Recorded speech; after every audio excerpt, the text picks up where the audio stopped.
ir viena lieta, ko izdarīsim. No mūsu veikala plaukta iegādājās klients šo te Zvizer Wet Coat līdzekli. Uzsmidzināsim uz virsbūves, kurš strādās kā hidrofobais efekts un strādās reāli līdz kaut kā 2000 km vai 2-3 mēneši. Un paskatīsimies, kā strādā tagad bez, ka nav nekādu pārklājumu virsū uz virsbūves. Varam redzēt, ka ūdens uz plaknes paliek. Lūk, Zvizer Wet Coat. Smidzinam uz visas virsbūves.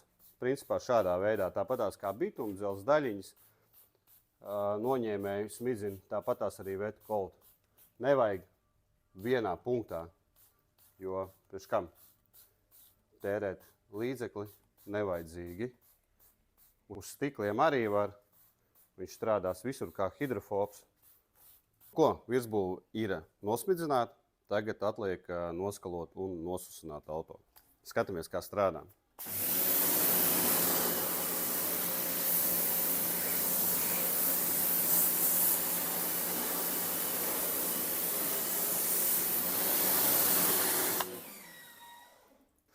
Atšķirību mēs redzam, un ziemas periodā, tiem, kam nav keramiskais vai grafēna pārklājums, ieteiktu šādu veidu līdzekļus lietot uz auto virsbūvēm.